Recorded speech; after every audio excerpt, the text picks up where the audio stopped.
Halo semuanya, kenalin, aku Abai dari EXA. Sekarang aku lagi ada di Fakultas Geografi Universitas Gadjah Mada. Hari ini aku mau nanya-nanya nih ke salah satu program studi yang ada, yaitu Geografi Lingkungan. Mau tahu lebih banyak tentang geografi lingkungan? Jangan di skip videonya ya. Udah.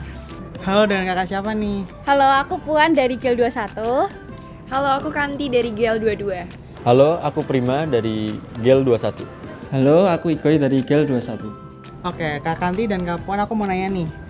Menurut kakak, geografi lingkungan tuh ngapain aja sih? Oke, mungkin aku jelasin sedikit ya. Jadi geografi lingkungan ini di sini kita belajar untuk melihat suatu fenomena dari aspek fisik dan juga sosial. Nah, selain itu di GEL ini kita juga nggak cuma belajar soal teori aja, tapi ada juga praktek berupa kegiatan lapangan dan juga praktikum. Kalau di geografi lingkungan sendiri tuh kita lebih belajar untuk mempelajari kondisi fisik dan kondisi sosial yang ada di permukaan bumi. Terus juga di geografi lingkungan sendiri nggak cuma belajar di kelas nih, kita juga belajar untuk kuliah kerja lapangan, di mana kita benar-benar yang langsung ke lapangan dan mengkaji wilayah kajian yang kita tempati. Terus juga untuk kondisi fisiknya sendiri kita tuh belajar tentang geomorfologi, hidrologi dan lain-lainnya begitu. Itu kita belajar tentang kondisi fisik dan sosial di permukaan bumi. Nah, kalau kondisi fisik itu kita belajar tentang proses-proses geomorfologi dan hidrologi. Terus kalau sosial itu contohnya kita belajar tentang kependudukan dan sumber daya ekonomi. Nah, di GEL sendiri itu kita ada kuliah kerja lapangan yang dimana kita belajar langsung di lapangan dengan menerapkan ilmu-ilmu kita selama kuliah. Nah, KKL sendiri itu dilakukan selama 3 kali di semester genap, di semester 2, 4, sama 6. Nah, praktikum di GEL tuh ada apa aja sih, Kak? Kalau di semester 3 sendiri itu ada 4 praktikum, 3 diantaranya praktikum GEL. Itu ada praktikum hidrometeorologi, praktikum perencanaan kependudukan, dan praktikum ekonomi lingkungan. Kalau aku sendiri nih di semester 5, aku juga ada 4 praktikum, tapi 3 praktikum GEL itu ada kualitas air, manajemen bencana, dan juga survei tanah, erosi, dan perencanaan konservasi. Praktikum di GEL itu sama seperti praktikum biasanya, yang mana kita harus menyelesaikan praktikum dalam bentuk laporan yang mana tenggatnya 1 minggu.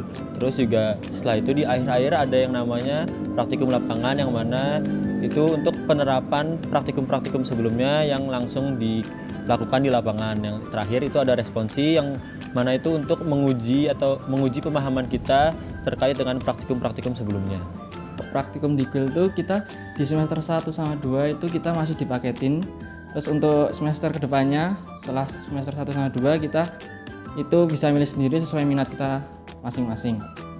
Kalau praktikum itu butuh software nggak sih, Kak? Iya dong, butuh. Jadi kalau di aku sendiri ya, itu aku ada pakai Ilwis, itu software pemetaan untuk kebencanaan. Nah, kalau aku sendiri pakai software Spektrum, itu software untuk mengolah data kependudukan untuk menghasilkan data atau output berupa tabel atau diagram untuk proyeksi penduduk ke depannya.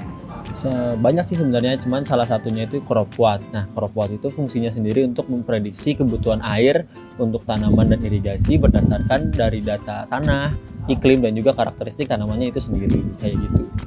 Untuk mungkin yang paling utama itu softwarenya itu ada ArcGIS sama QGIS. Keduanya itu memiliki fungsi yang sama, yaitu aplikasi pemetaan yang outputnya berupa peta. Terus untuk perbedaannya mungkin ada kalau QGIS itu open source, kalau ArcGIS itu enggak. Mata kuliah favorit kakak apa dan itu belajar apa sih, Kak? Kalau aku sendiri, mata kuliah favoritnya ada SPGL dan juga Perkep. Nah, SPGL itu apa? SPGL itu survei dan pemetaan geografi lingkungan. Kalau Perkep sendiri adalah perencanaan kependudukan. Untuk SPGL sendiri kita belajar mengenai survei, aspek-aspek di geografi lingkungan, misal kayak tanah, batuan, air, dan juga kondisi kependudukan, dan menghasilkan output berupa peta.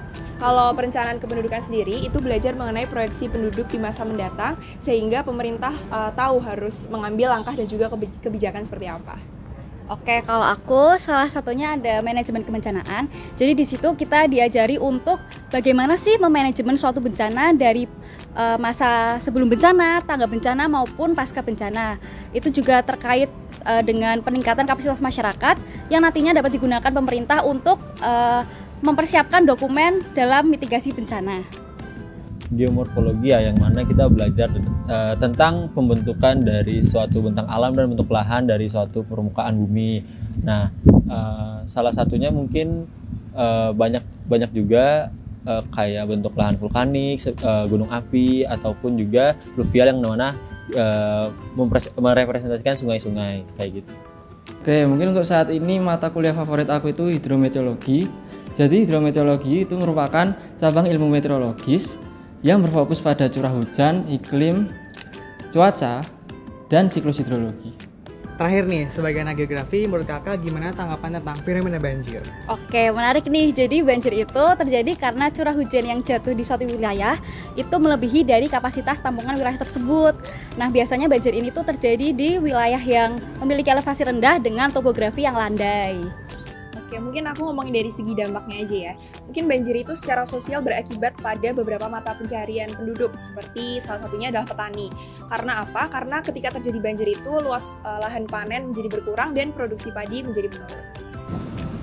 Kalau dari sudut pandang geografi itu, banjir itu kan suatu bencana yang mana kita di geografi lingkungan itu mengkaji bencana lewat manajemen bencana. Nah, manajemen bencana sendiri itu punya fokus yang mana ada 4, dari bahaya, kerentanan, kapasitas, dan juga resiko. Nah, di situ kita juga bisa paham nih hal-hal yang bisa kita lakukan dalam penanggulangan bencana dari sudut pandang geografi itu sendiri. Oke, mungkin dari sudut pandang BMKG plus sudut pandang dari aku. Jadi, perakiraan banjir itu dapat diketahui melalui peringatan dini dari cuaca ekstrim dan perakiraan curah hujan tinggi dari BMKG, khususnya BMKG klimatologi. Satu kata buat Gel. Mantul, mantap betul. Keren! Aman aja. Nah, ternyata belajar di geografi lingkungan seru banget kan? Semoga penjelasan tadi dapat membantu kalian untuk mengenal lebih dalam terkait program studi geografi lingkungan. Saya Albay dari EXA, sampai jumpa teman-teman.